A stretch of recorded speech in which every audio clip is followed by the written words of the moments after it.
ಸುಮಾರು 72 ಗಂಟೆಗಳ ಬಳಿಕ ಕೊನೆಗೂ ನಟ ಅನಿಲ್ ಶವ ಪತ್ತೆಯಾಗಿದೆ. ಬೆಳಗ್ಗೆ 5:30 ಸುಮಾರಿಗೆ ತಿಪ್ಪಗೊಂಡನಹಳ್ಳಿ ಜಲಾಶಯದಲ್ಲಿ ನಟ ಅನಿಲ್ ಶವ ಸಿಕ್ತು. ಪೆಣಂಬೂರು ನುರಿತ ಮುಳುಗು ತಜ್ಞರ ತಂಡ, ಎನ್ಡಿಆರ್ಎಫ್, ಎಸ್ಡಿಆರ್ಎಫ್ ಮತ್ತು ಅಗ್ನಿಶಾಮಕ ಸಿಬ್ಬಂದಿ ನಡೆಸಿದ ಜಂಟಿ ಕಾರ್ಯಾಚರಣೆಯಿಂದಾಗಿ ಅನಿಲ್ ಶವ ಪತ್ತೆಯಾಗಿದೆ. ಬೆಂಗಳೂರಿನ ಬಸವನಗುಡಿಯ ಅನಿಲ್ ನಿವಾಸದಲ್ಲಿ ಸೂತಕದ ಛಾಯೆ ಮನೆ ಮಾಡಿದೆ. ನವೆಂಬರ್ 7ಕ್ಕೆ ಮಧ್ಯಾಹ್ನ 2:45 ಸುಮಾರಿಗೆ ಮಾಸ್ತಿಗುಡಿ ಚಿತ್ರದ ಶೂಟಿಂಗ್ ವೇಳೆ ಹೆಲಿಕಾಪ್ಟರ್ನಿಂದ ಡ್ಯಾಮ್ಗೆ ಹಾರಿದ್ರು ಅನಿಲ್ ಮತ್ತು ಉದಯ್. ಆ ತಕ್ಷಣವೇ ನೀರಲ್ಲಿ ಮುಳುಗಿ ಸಾವನ್ನಪ್ಪಿದ್ರು. ಆದರೆ ಅವರ ಶವ ಪತ್ತೆಯಾಗಿರಲಿಲ್ಲ. ಡ್ಯಾಮ್ನಲ್ಲಿ ನಿನ್ನೆ ನಟ ರಾಘವ್ ಶವ ಪತ್ತೆಯಾಯಿತು. ನಂತರ ಕಾರ್ಯಾಚರಣೆಯನ್ನು ಮುಂದುವರಿಸಲಾಯಿತು. ಅನಿಲ್ ಶವ ಪತ್ತೆಗಾಗಿ ರಾತ್ರಿ 1:00ಗೆ ಕಾರ್ಯಾಚರಣೆ ಸ್ಥಗಿತಗೊಳಿಸಿ ಮತ್ತೆ ಬೆಳಿಗ್ಗೆ 5 ಗಂಟೆಗೆ ಆರಂಭಿಸಿದ ಹೊತ್ತಿನಲ್ಲಿ ಅನಿಲ್ ಶವವು ಕೂಡ ಪತ್ತೆಯಾಗಿದೆ. ಆದರೆ ನೀರಿನಲ್ಲೇ ಬಹಳ ಹೊತ್ತು ಇದ್ದಂತಹ ಕಾರಣದಿಂದಾಗಿ ಊದ್ಕೊಂಡಿದೆ. ಮುಖಚರ್ಯೆ ಕೂಡ ಗೊತ್ತಾಗ್ತಾ ಇಲ್ಲ. ಅವರ ಮನೆಯಲ್ಲಿ ಬಳಿಯ ದೃಶ್ಯವನ್ನು ಗಮನಿಸ್ತಾ ಇದ್ದೀರಿ. ನೀರವ ಮೌನ, ಸೂತಕದ ಛಾಯೆ ಅನಿಲ್ ಮನೆಯ ಬಳಿ ಆವರಿಸಿರುವಂಥದ್ದು. ಅನಿಲ್ ಬರಬಹುದು ಬದುಕಿ ಅಂತ ಎಲ್ಲೋ ಒಂದು ಸಣ್ಣ ಆಸೆಯನ್ನು ಇಟ್ಕೊಂಡಿದ್ದಂತಹ ಕುಟುಂಬಸ್ಥರಿಗೆ ಇದು ನಿಜಕ್ಕೂ ಮತ್ತೆ ಶಾಕ್. ದುಃಖ ತಪ್ತರಾಗಿದ್ದಾರೆ ಅನಿಲ್ ಕುಟುಂಬಸ್ಥರು. ಉದಯೋನ್ಮುಖ ಖಳನಟನಾಗಿ ಮಿಂಚುತ್ತಾ ಇದ್ದಂತಹ ಅನಿಲ್ ಇಂದು ಶವವಾಗಿ ಮನೆ ಬಳಿ ಬರ್ತಿದ್ದಾರೆ ಅಂತನ್ನುವಂಥದ್ದನ್ನು ನಿಜಕ್ಕೂ ಯಾವ ಕುಟುಂಬಸ್ಥರಿಗೆ ಆಗಲಿ ಸಹಿಸಲಾರದಂತಹ ದುಃಖ ಅದು. 72 ಗಂಟೆಯ ಬಳಿಕ ಕಾರ್ಯಾಚರಣೆಯ ನಂತರ ಕೊನೆಗೂ ಅನಿಲ್ ಶವ ಪತ್ತೆಯಾಗಿರುವಂಥದ್ದು. ಜಲಾಶಯದ ಗಿಡಗಂಟೆಗಳಲ್ಲಿ ಸಿಲುಕಿತ್ತು ಅನಿಲ್ ಶವ. ಹೀಗಾಗಿಯೇ 72 ಗಂಟೆ ಬೇಕಾಯಿತು ಕಾರ್ಯಾಚರಣೆಯನ್ನು ನಡೆಸಲಿಕ್ಕೆ. ಜೊತೆಗೆ ಅದು ನೀರಲ್ಲೇ ಇದ್ದಿದ್ದರಿಂದ ಕೊಳೆತುವಂತಹ ಸ್ಥಿತಿಯಲ್ಲಿ ಈಗ ಇರುವಂಥದ್ದು. ಜೊತೆಗೆ ಸಂಪೂರ್ಣವಾಗಿ ಊದ್ಕೊಂಡಿದೆ. ನಿನ್ನೆ ಅಷ್ಟೇ ಉದಯ್ ಶವ ಪತ್ತೆಯಾಯಿತು ಮಧ್ಯಾಹ್ನದ ಹೊತ್ತಿಗೆ. ಆದರೆ ಅನಿಲ್ ಶವ ಪತ್ತೆಯೇ ಆಗಿರಲಿಲ್ಲ. ಮತ್ತೆ ಕಾರ್ಯಾಚರಣೆಯನ್ನು ಮುಂದುವರಿಸಲಾಯಿತು. ನಂತರ ರಾತ್ರಿ 1:30 ಗಂಟೆವರೆಗೂ ಕೂಡ ಕಾರ್ಯಾಚರಣೆ ನಡೆಸಿ ನಂತರ ಕತ್ತಲು ಸಾಧ್ಯ ಆಗುವುದಿಲ್ಲ ಕಾರ್ಯಾಚರಣೆ ಅನಿಸಿದಾಗ ಅದನ್ನು ಸ್ಥಗಿತಗೊಳಿಸಲಾಯಿತು. ಬೆಳಿಗ್ಗೆ 5:30 ಸುಮಾರಿಗೆ ಪುನರ್ ಆರಂಭಿಸಿದ ವೇಳೆಯಲ್ಲಿ ತಕ್ಷಣವೇ ಅನಿಲ್ ಶವ ಪತ್ತೆಯಾಗಿದೆ. ಪೆಣಂಬೂರಿನ ಮುಳುಗು ತಜ್ಞರ ತಂಡ ಜೊತೆಗೆ ಎನ್ಡಿಆರ್ಎಫ್, ಎಸ್ಡಿಆರ್ಎಫ್, ಅಗ್ನಿಶಾಮಕ ಸಿಬ್ಬಂದಿ ಎಲ್ಲರೂ ಸೇರಿ ಜಂಟಿಯಾಗಿ ನಡೆಸಿದ ಕಾರ್ಯಾಚರಣೆಯ ಫಲವಾಗಿ ಅನಿಲ್ ಶವ ಪತ್ತೆಯಾಗಿರುವಂಥದ್ದು. ಅನಿಲ್ ಮನೆಯ ಬಳಿಯ ದೃಶ್ಯಗಳನ್ನು ಗಮನಿಸ್ತಾ ಇದ್ರಿ. ಅವರ ಸ್ನೇಹಿತರು, ಕುಟುಂಬಸ್ಥರು, ಸಂಬಂಧಿಕರು ಎಲ್ಲರೂ ಕೂಡ ನಿವಾಸದ ಬಳಿ ಜಮಾಯಿಸಿರುವಂಥದ್ದು. ಸೂತಕದ ಛಾಯೆ ಅನಿಲ್ ನಿವಾಸದ ಬಳಿ ಆವರಿಸಿದೆ. ತಿಪ್ಪಗೊಂಡನಹಳ್ಳಿ ಜಲಾಶಯದಲ್ಲಿ ನಡೆದಂತಹ ದುರಂತ ಅದು ಮಾಸ್ತಿಗುಡಿ ಚಿತ್ರದ ಕ್ಲೈಮ್ಯಾಕ್ಸ್ ಆಗದೆ ಈ ಖಳನಟರ ಜೀವನದ ಕ್ಲೈಮ್ಯಾಕ್ಸ್ ಆಯ್ತಲ್ಲ ಅನ್ನುವಂಥದ್ದು ನಿಜಕ್ಕೂ ಕೂಡ ಬಹುದೊಡ್ಡ ದುರಂತ. ಅಮಾಯಕ ಜೀವಗಳು ಬಲಿಯಾಗಿದೆ. ಆದರೆ ಅವರ ಶವ ಪತ್ತೆಯಾಗಿರಲಿಲ್ಲ. ಕೊನೆಗೂ ಶವ ಪತ್ತೆಯಾಗಿರುವಂಥದ್ದು. ಅನಿಲ್ ಮೃತದೇಹ ಕೂಡ ಇಂದು ಬೆಳಗ್ಗೆ ಪತ್ತೆಯಾಯಿತು.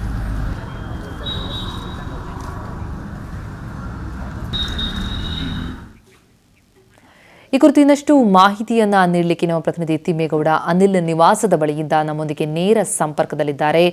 ತಿಮ್ಮೇಗೌಡ, ಅನಿಲ್ ನಿವಾಸದಲ್ಲಿ ನಿಜಕ್ಕೂ ಸೂತಕದ ಛಾಯೆ ಆವರಿಸಿರುತ್ತೆ, ಕಾಣಿಸ್ತಾ ಇದೆ ದೃಶ್ಯಗಳಲ್ಲಿ. ಯಾಕಂದರೆ ಮನೆ ಮಗ ಶೂಟಿಂಗ್ಗೆ ಅಂತ ಹೋದವನು ಹೆಣವಾಗಿ ಬರ್ತಿದ್ದಾನೆ ಅಂತಂದರೆ ಬಂತಹ ನೋವು ಅದು ಅನ್ನುವಂಥದ್ದು. ಅದು 72 ಗಂಟೆ ಕಾಯಬೇಕಾಯಿತು ಆತನ ಮೃತದೇಹ ಸಿಗಲಿಕ್ಕೆ. ಅಲ್ಲಿರುವಂತಹ ನಿವಾಸದ ಪರಿಸ್ಥಿತಿ, ಚಿತ್ರಣ ಹೇಗಿದೆ ಅಂತ?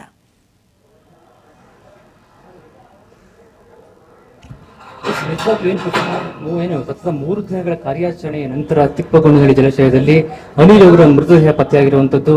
ನಿಜವಾಗ್ಲೂ ಕೂಡ ವಿಷಯ ತಿಳಿದು ಇಲ್ಲಿ ಏನು ಕದ್ರೇನಹಳ್ಳಿ ನಿವಾಸದಲ್ಲಿರುವಂತಹ ಅನಿಲ್ ಮನೆಯಲ್ಲಿ ಅವರ ಏನು ಪತ್ನಿಯ ರಮ್ಯಾ ಆಗಿರ್ಬೋದು ಮತ್ತೆ ಅವರ ಇಬ್ಬರು ಪುಟ್ಟ ಮಕ್ಕಳಿರ್ಬೋದು ಕೂಡ ಆತಂಕಕ್ಕೆ ಒಳಗಾಗಿದ್ದಾರೆ. ಮತ್ತೆ ಅವರ ಆಕ್ರಂದನ ನಿಜವಾಗ್ಲೂ ಕೂಡ ಮುಗಿಲು ಮುಟ್ಟಿದೆ ಅಂತ ಹೇಳ್ತಿರ್ಬೋದು. ಇವಾಗ ನೀವು ನೋಡ್ತಿರ್ಬೋದು ದೃಶ್ಯಗಳಲ್ಲಿ ಈಗಾಗಲೇ ಅಂತಿಮ ಸಿದ್ಧತೆಗೆ ಇವಾಗ ಅಂತಿಮ ದರ್ಶನಕ್ಕೆ ಏನು ಸಿದ್ಧತೆಗಳನ್ನ ಮಾಡ್ತಾ ಇದ್ದಾರೆ. ಮತ್ತೆ ಅವ್ರು ಹೇಳೋ ಪ್ರಕಾರ ಏನು ಅವರ ಸಂಬಂಧಿಕರು ಹೇಳೋ ಪ್ರಕಾರ ಇನ್ನೇನು ಕೆಲವೇ ಗಂಟೆಗಳಲ್ಲಿ ಇಲ್ಲಿ ಪಾರ್ಥಿವ ಶರೀರ ಬರುತ್ತೆ. ನಂತರ ಇಲ್ಲಿ 3 ಗಂಟೆಗಳ ಕಾಲ ಸಾರ್ವಜನಿಕರ ದರ್ಶನಕ್ಕೆ ಇಲ್ಲಿ ಇಡಲಾಗುತ್ತೆ.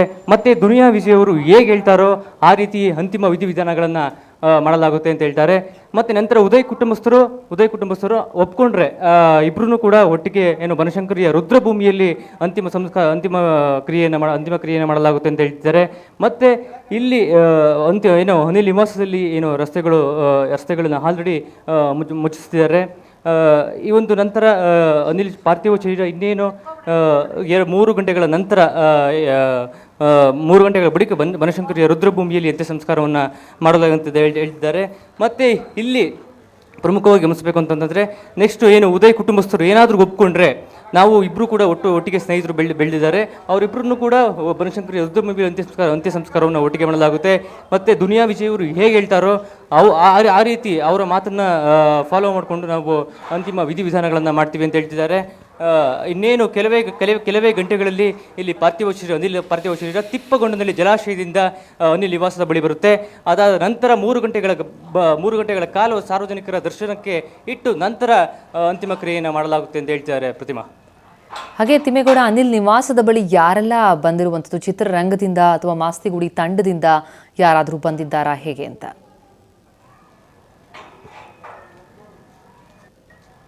ಎಸ್ ಪ್ರತಿಮಾ, ಏನಂತಂದರೆ ವಿಷಯ ತಿಳಿದು ಇಲ್ಲಿ ಮನೆಯವರು ಕೂಡ ಆತಂಕಕ್ಕೆ ಒಳಗಾಗಿದ್ದಾರೆ ಮತ್ತು ಅವರ ಆಕ್ರಂದನ ಮುಗಿಲು ಮುಟ್ಟಿದೆ. ಇಲ್ಲಿ ಯಾವುದೇ ಚಿತ್ರರಂಗದ ಗಣ್ಯರಾಗಿರ್ಬೋದು ಮತ್ತು ಮಾಸ್ತಿಗುಡಿಯ ಒಂದು ಟೀಮ್ನ ಸದಸ್ಯರಾಗಿರ್ಬೋದು, ಯಾವುದೇ ಒಂದು ಚಿತ್ರದ ಟೀಮ್ ಆಗಲಿ ಇಲ್ಲಿ ತನಕ ಯಾವುದೂ ಕೂಡ ಭೇಟಿ ಕೊಟ್ಟಿಲ್ಲ. ಮತ್ತು ವಿಷಯ ತಿಳಿದು ಸಾರ್ವಜನಿಕರಾಗಿರ್ಬೋದು, ಸ್ನೇಹಿತರಾಗಿರ್ಬೋದು, ಸಂಬಂಧಿಕರಾಗಿರೋದು ಸಾಲು ಸಾವಿರಕ್ಕೂ ಹೆಚ್ಚು ಜನರು ಇಲ್ಲಿ ಸೇರ್ತಕ್ಕಂತಿದ್ದಾರೆ. ಮತ್ತು ಯಾವುದೇ ಚಿತ್ರರಂಗದ ಗಣ್ಯರಾಗಲಿ ಮತ್ತು ಮಾಸ್ತಿಗುಡಿಯ ಟೀಮ್ ಆಗಲಿ ಈ ಮನೆಯ ಬಳಿ ಬಂದಿಲ್ಲ. ಪ್ರತಿಮಾ, ಎಸ್, ಹಾಗೆ ತಿಮ್ಮೇಗೌಡ, ಪ್ರಮುಖವಾಗಿ ಅಲ್ಲಿರುವಂಥದ್ದು ಅಂತಂದರೆ ಈಗ ಪಾರ್ಥಿವ ಶರೀರ ಬಂದ ಮೇಲೆ ತಾವು ಹೇಳ್ತಾ ಇದ್ದಾರೆ ಅಂದರೆ ಅಂತ್ಯ ಸಂಸ್ಕಾರವನ್ನು ಹೇಗೆ ನೆರವೇರಿಸುವಂಥದ್ದು ಅಂತ ಹೇಳಿ ಉದಯ್ ಕುಟುಂಬಸ್ಥರು ಅವರ ಊರಿನಲ್ಲಿ ಮಾಡಬೇಕು ಅಂತನ್ನುವಂಥ ನಿರ್ಧಾರಕ್ಕೆ ಬಂದಿದ್ದಾರೆ ಅಂತ ಹೇಳಲಾಗ್ತಾ ಇದೆ. ಈ ಹಿನ್ನೆಲೆಯಲ್ಲಿ ಅನಿಲ್ ಮತ್ತು ಉದಯ್ ಕುಟುಂಬಸ್ಥರು ಮಾತುಕತೆಯನ್ನು ನಡೆಸುವಂತಹದ್ದೇನಾದರೂ ಇದೆಯಾ ಹೇಗೆ ಅಂತ?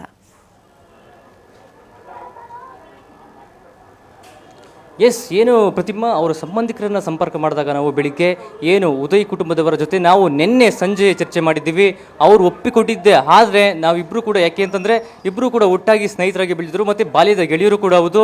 ಅವರಿಬ್ಬರು ಕೂಡ ಅವರ ಮನೆಯವರು ಪ್ರಮುಖವಾಗಿ ಉದಯ್ ಕುಟುಂಬಸ್ಥರು ಏನಾದರೂ ಒಪ್ಕೊಂಡ್ರೆ ಅವರಿಬ್ಬರೂ ಕೂಡ ಬನಶಂಕರಿಯ ರುದ್ರಭೂಮಿಯಲ್ಲೇ ಅಂತ್ಯ ಸಂಸ್ಕಾರವನ್ನು ಮಾಡಲಾಗುತ್ತೆ ಅಂತ ಹೇಳ್ತಿದ್ದಾರೆ.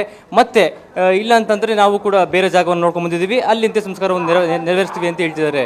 ಪ್ರತಿಮಾ, ಎಸ್, ಥ್ಯಾಂಕ್ ಯು ತಿಮ್ಮೇಗೌಡ ತಮ್ಮೆಲ್ಲ ಮಾಹಿತಿಗೆ. ಮತ್ತೆ ನಾನು ನಿಮ್ಮನ್ನು ಸಂಪರ್ಕಿಸ್ತೇನೆ ಇನ್ನಷ್ಟು ಮಾಹಿತಿಯನ್ನು ಪಡೆದುಕೊಳ್ಳಿಕ್ಕೆ. ದೃಶ್ಯಗಳಲ್ಲಿ ಗಮನಿಸ್ತಾ ಇದ್ದೀರಿ, ಅದು ಅನಿಲ್ ಮೃತದೇಹ. 72 ಗಂಟೆಯ ಕಾರ್ಯಾಚರಣೆಯ ಬಳಿಕ ಸಿಕ್ಕಂತಹ ಅನಿಲ್ ಮೃತದೇಹವನ್ನು ಹೊರತೆಗೆದು ನಂತರ ಈಗ ಅಲ್ಲಿ ಅಂತ್ಯ ಸಂಸ್ಕಾರವನ್ನು ನೆರವೇರಿಸುವಂತಹ ಸ್ಥಳಕ್ಕೆ, ಅಂದರೆ ಮೊದಲಿಗೆ ನಿವಾಸಕ್ಕೆ ತೆಗೆದುಕೊಂಡು ಹೋಗಲಾಗುತ್ತೆ. ಅಲ್ಲಿ ಸುಮಾರು 3 ಗಂಟೆಗಳ ಕಾಲ ಅಂತಿಮ ದರ್ಶನಕ್ಕೆ ವ್ಯವಸ್ಥೆಯನ್ನು ಕಲ್ಪಿಸಲಾಗ್ತಾ ಇದೆ ಅನಿಲ್ ನಿವಾಸದ ಎದುರಲ್ಲಿ.